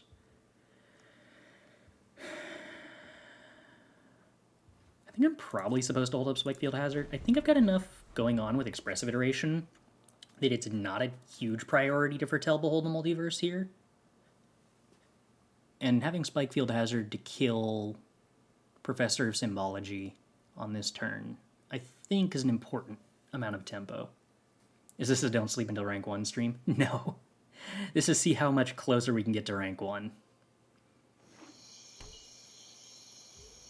And if that is one rank closer, then so be it. My turn, Galvanic. Alright, well that kind of makes me wish I had foretold Behold the Multiverse. Still could... Yeah. Expressive... Opponent has priority, interesting. What could that be for? That makes me think Vanishing Verse? I can't think of anything else they would have priority for here unless they manually gave it to themselves. Zan won a 2-1 match, but because they lost one game, they deranked. That's not actually how that works. You don't lose ranks. Your win percentage over the course of the match has, as far as I know, no impact whatsoever on your rating. What that means is that while you were playing the game, somebody else passed you, which is much more pronounced at low ranks because you notice one person pass you faster. Why is every Mythic streamer 24-hour until rank 1? Because you get a lot more views when you do that. I don't think I need Unexpected Windfall. The ramp is pretty exciting, but removal, though. But ramp, though.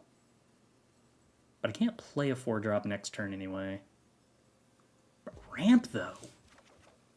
I feel like ramp is everything. Ramp is life. Ramp lets you draw more cards. That's the big thing. I guess they could have a flash creature here, couldn't they? Those technically exist in the format. You can hit rank 1 with this low deck, you just have to never lose. I've done it. Okay, so I hit rank 1 with Temur Reclamation, which was a pretty slow deck. And I hit rank 1 with...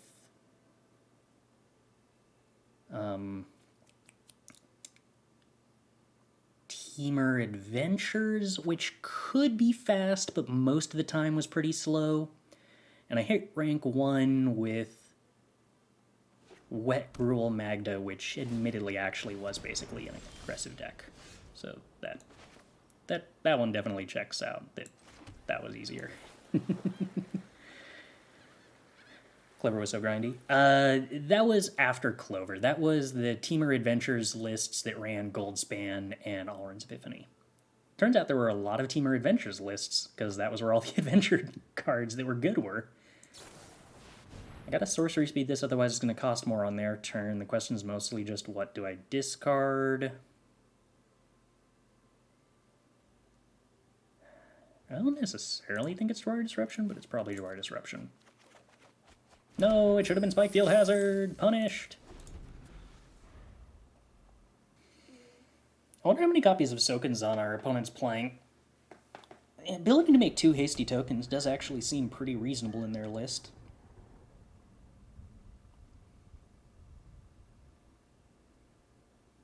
It annoys me because my ability to kill 2 toughness creatures is a lot more limited than my ability to kill 1 toughness creatures. It's still nothing. I cannot tell what the opponent's doing. At all. Alright, I think I'm supposed to hold up Negate here. And failing that, I can Behold for 5.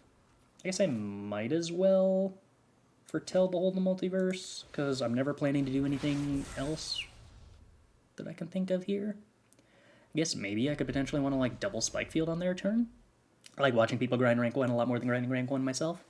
So, I don't know what it is about Magic, but I used to get so much ladder anxiety when I was playing StarCraft. But Magic, oh, I'm glad I held up Negate. That would have been annoying. I just don't get ladder anxiety at all with Magic, and maybe it's because I feel like there's less connected to it, or it might just be that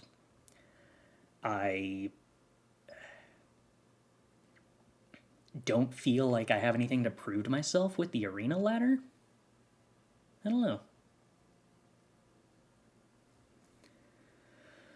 I could Galvanic Behold the Multiverse at sorcery speed. It's pretty annoying to do on their turn with the Paladin class in play.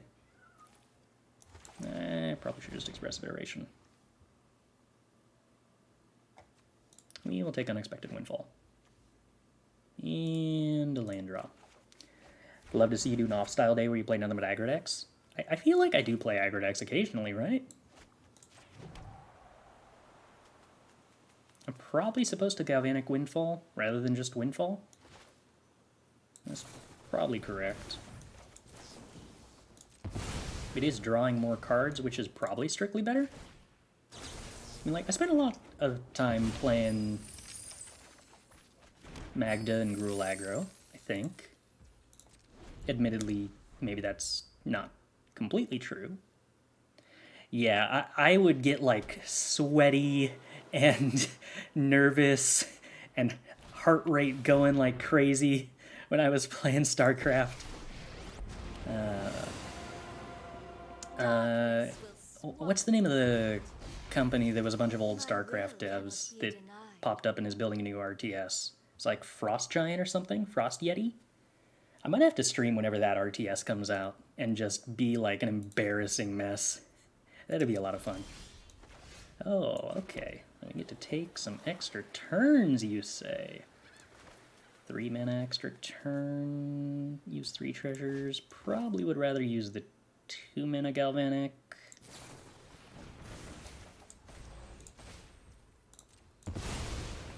How come the copy of Windfall doesn't require discarding another card? Because you copy Galvanic, because Galvanic doesn't say cast. Specifically, the additional cost on Windfall is an additional cost to cast the spell.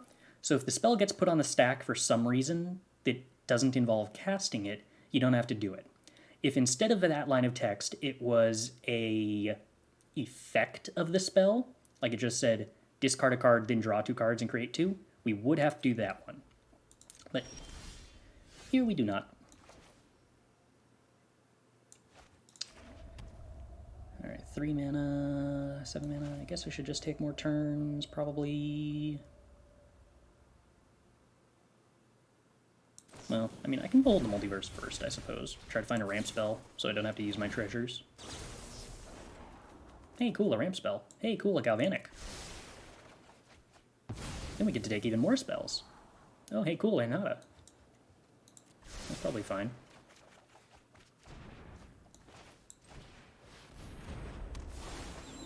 Well, I'm going to discard a Spikefield Hazard anyway, so I might as well throw that at the Lolth. I will not cry like a meek little thing. Go to my turn, play a land. Alright, 2, 4. I think we have exactly enough to take 3 more turns.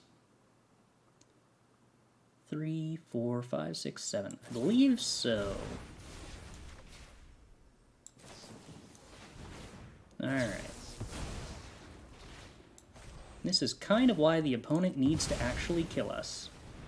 But I do have to successfully, you know, draw something that matters now. The rest of my hand doesn't do anything. Oh, cool. Well, I could just do that immediately. That's also an option.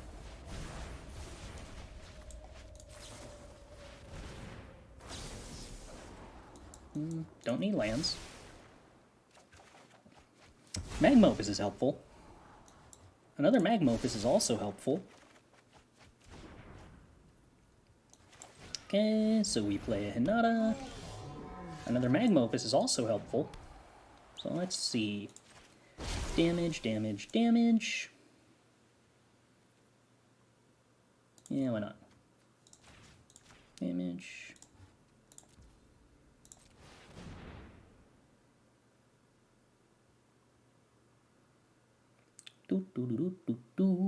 I bet this is probably lethal. You know what? I wonder if that is part of it. In StarCraft, maybe I had ladder anxiety because I was scared that I would make a mistake and lose the game. In Magic, I don't need to be scared that I'll make a mistake and lose the game because I know that I will make 500 mistakes. And then maybe win the game or maybe lose the game. but the certainty that, yes, obviously you will make mistakes. No one has ever played a game of Magic without making mistakes. Something about that makes it feel different.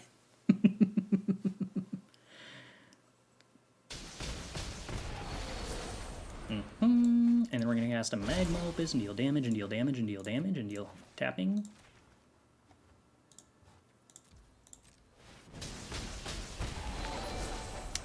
And then we're going to cast a Magma Opus. We're going to get 4 damage, and we're going to tap and we're going to tap. How many cards I got left in my deck? 19? Plenty. Alright. Swing. Think we probably have lethal next turn, so let's just discard some lands. Is this lethal? Yes. Cool.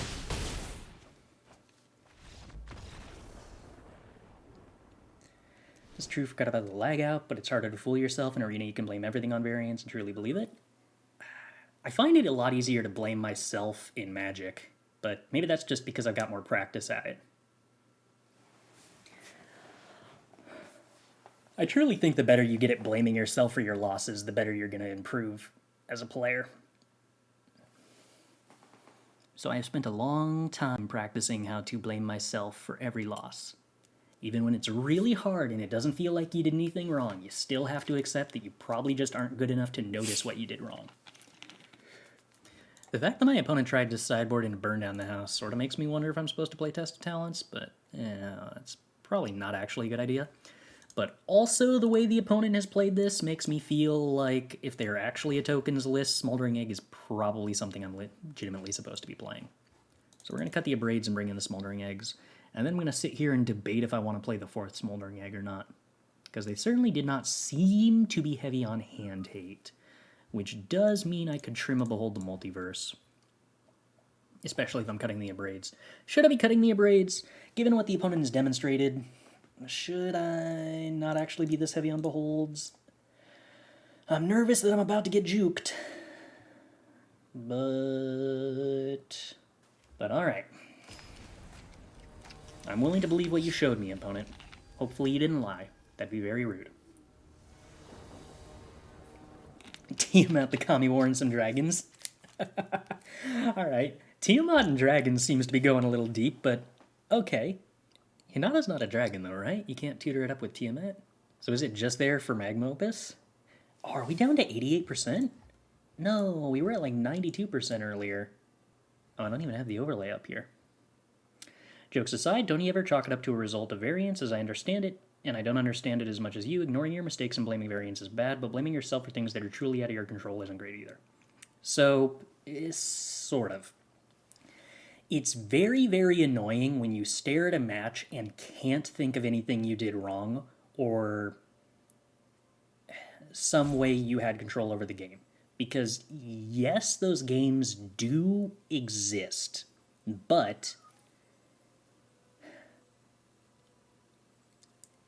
there is a difference between trying to find something and saying that you did this thing wrong.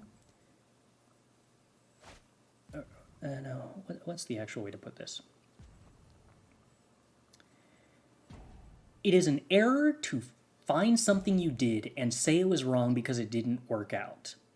You need to avoid that. The analogy I always come back to is if you get given a game of chance and you're told to pick whether a dice is going to roll 1 through 5 or roll 6, and you pick 1 through 5 and it rolls 6, you didn't make a mistake. It was not correct to have picked 1 through 5, assuming this isn't a rigged game. So, if you... the reason we say don't be results-oriented in Magic is because we are explicitly trying to tell people don't assume that because 6 happened, that choosing 6 was correct. That's the short version of what that term means.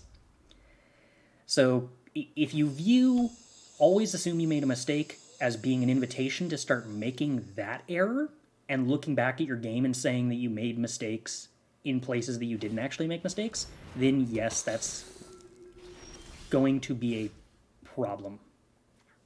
But if instead you just get to the point where you go, all right, I don't think I had any control over that game, and I can't see anything I did wrong, The difference there is whether you go, all right, well, the game was out of my control. Or if you go, okay, well, there probably were mistakes that I'm missing and am not yet good enough to understand. There's not a big difference in that, because that isn't really the edge case where the mentality makes a big difference. But the way you are training your brain to think in that case is going to more successfully notice mistakes when you do run up into the scenarios where you are actually just missing a big error. Like, I'm decent at Magic, and I have gotten into a lot of scenarios where I couldn't find a mistake that I made, but that upon going back and watching the game in a replay, I realized, oh, no, I just missed that I could make a block that was way better than what I did.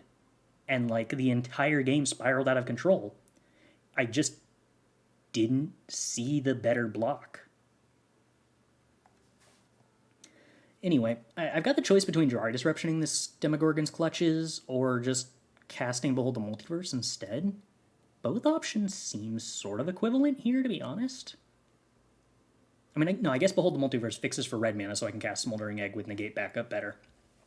So that's just, like, actively what I'm supposed to do. I don't think I need Expressive Iteration. Maybe I do? I'm kind of constrained on red mana, though.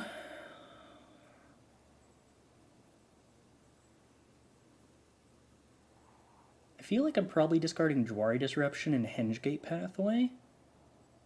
In which case, maybe I want the Expressive Iteration. Maybe it's fine.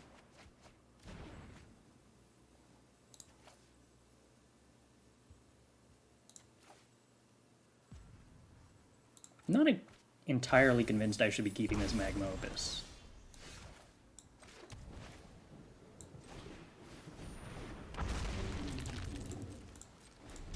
Essentially, I think that it's very important to have a mentality that avoids falling into the trap of caring about your ego.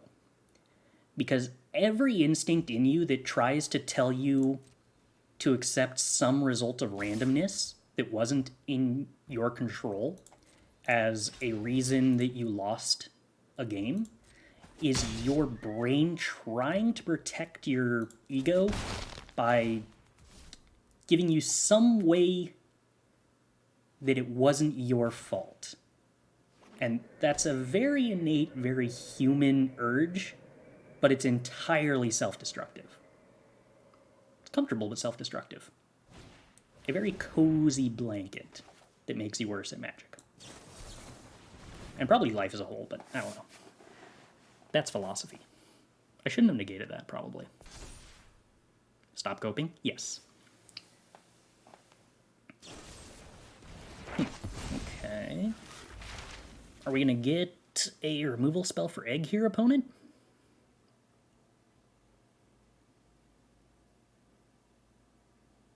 No, we're going to get a Mascot Exhibition. Okay, I think I can live through that. I mean, I guess they actually do get to play it next turn, don't they?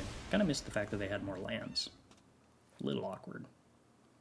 But I can represent Jwari Disruption to make that less likely.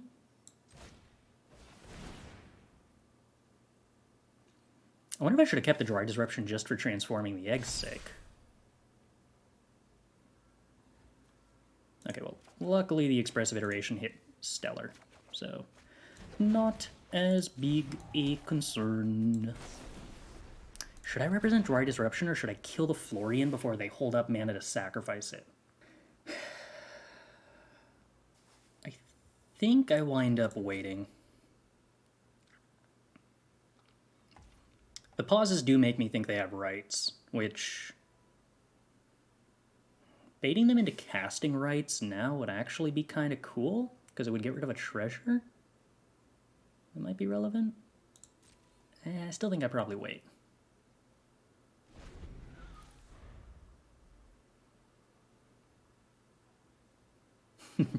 Yeah, it is a very appealing idea in chess to just have no escape from your mistakes, and to have something that can just point it out for you immediately, huh? I've been really tempted to get into chess, but the idea that, like, to play at a good level, you have to study so many openings instead of just coming up with them on the fly kind of puts me off. I don't know that that doesn't sound super fun, and I don't know that I'm, like, super down to invest the amount of time that would be necessary to get to the fun through that, which is a shame. All right, I don't think... Am I willing to just take the 3 damage on egg?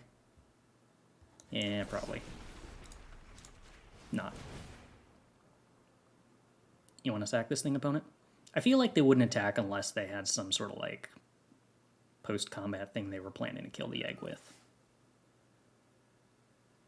Studying openings is not one of the first 100 steps to get good at chess. Yeah, maybe. I mean, like, I could just learn how to play chess without memorizing any openings. Sweet! Success!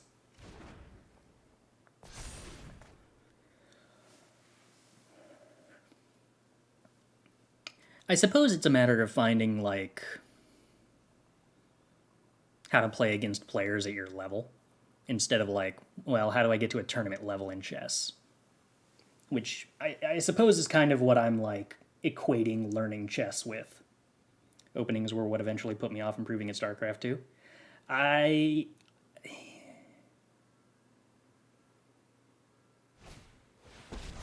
don't know that I actually...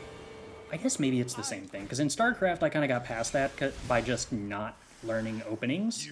I just, like, had 2 that I did every time, and, like, didn't learn the theory behind them, really. Okay, so we transform... Ooh, alright. We get to put a Negate in hand and an egg in play? Wait, this is actually bad. I don't want to put an egg in play. Troublesome.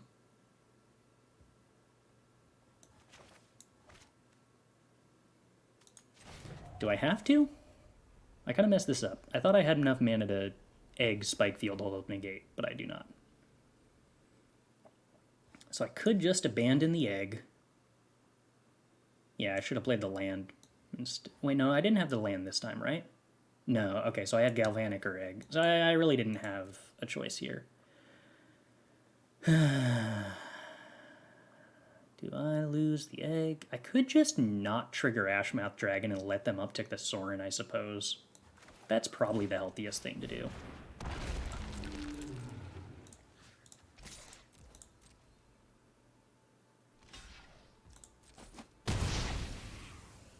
I don't think I'm supposed to lose the egg in this scenario where my resources are kind of constrained. Zerg Rusher detected.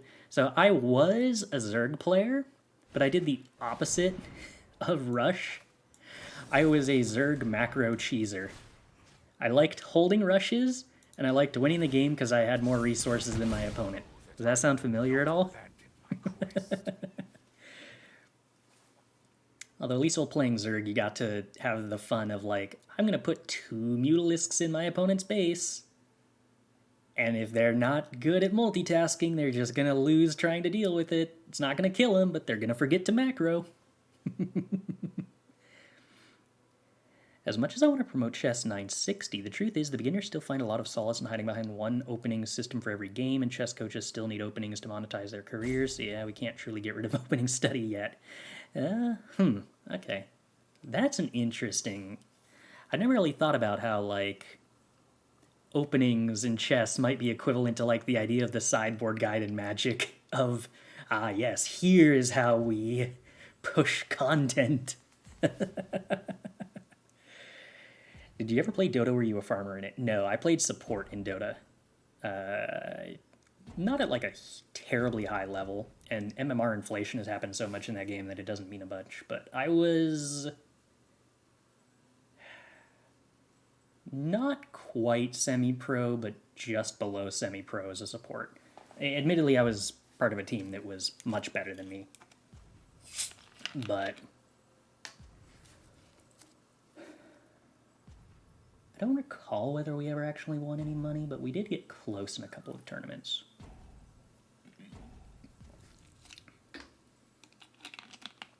But anyway, yes. I liked doing a lot in the early game with low resources. and trying to figure out how to disrupt my opponents.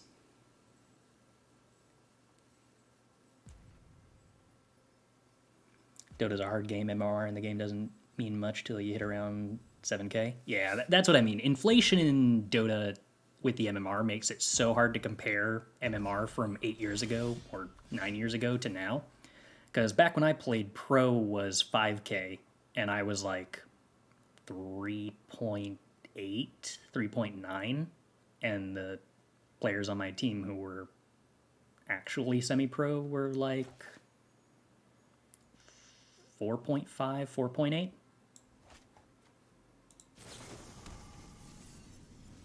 Something like that. I don't want to play this other Smoldering Egg, because that would just run into a board wipe. It's become way more complex than it was. I still watch the International and a couple of the majors every year. I wouldn't say that it's like hugely more complex than it was. It was a very complex game, and still is a very complex game.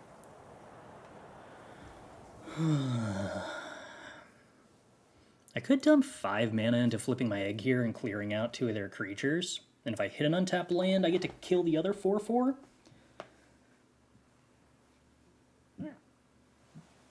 Actually, if I double Galvanic here, do I have lethal if I Opus? I kill the 2/1 flyer. And I can do 2 to face, put them to 16. Transform my egg. On my turn, if I hit an untapped land, I Magma Opus, deal 8 to their face, put them to 8, swing for 8. Yes. So I do just have lethal if I double Galvanic here and hit an untapped land. If I don't hit the untapped land, what happens? I'm really low on resources and start to just die to Mind Rot. I mean, I guess if I miss on the untapped land, I'm still swinging with all the Storm Giants anyway. That seems probably still fine in this position.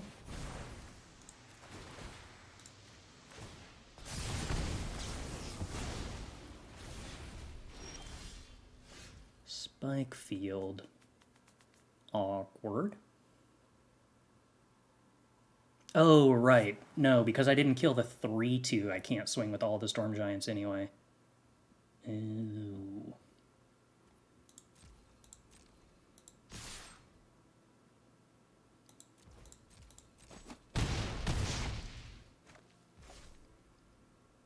Well, I think we just ship it. I get to Spikefield their face here. They still kind of need to wipe the board. Split resource, check word tricks, pull off lane. Oh, that's all, like... all of that got introduced way earlier before I was playing. I was playing up until... what would it have been, like 2015? I should double check.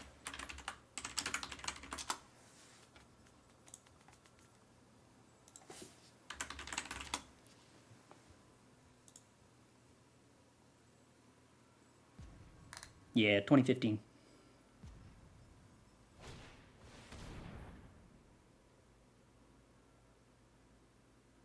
Gosh, I had a 72% win rate on Witch Doctor. That was good times. Enrica. Okay, so I'm going to have to ping that. I mean, I presume I probably win here. My opponent's going to assume that they can kill one of my eggs with the Henrica, which just won't happen.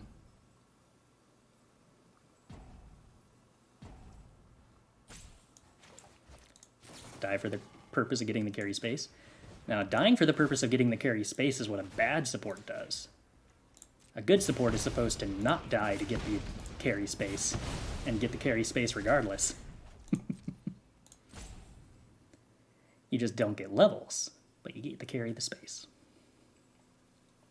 This was all back before they had level books, though, so as a support, you actually had to make do with, like, being level 5 until 20 minutes in.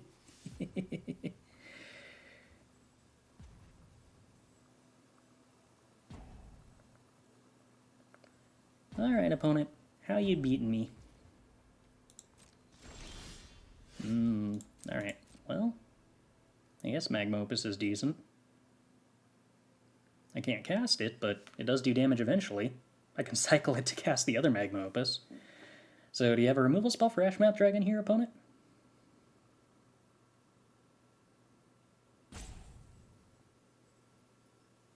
So you definitely have to remove one of them. Now Artifact, that's game. Gosh, I loved Artifact. I certainly rant about how Artifact is an interesting example of how economies in game are entirely about perception and not about reality enough that should be obvious by this point. Artifact was a game with, like, the most generous economy of any digital card game I have ever seen, and it died on the vine because the perception was that the economy was harsh, because the audience that was evaluating it was an audience that came from Dota 2 and thought that the game should be free to play completely. That you should have every card for free, and that they should monetize based on cosmetics. So for a free to play audience, paying like $20 for a competitive deck was absolutely ludicrous. But compared to literally every other digital TCG that has ever existed, being able to play $20 for a competitive deck was the most absurdly generous thing I've ever seen.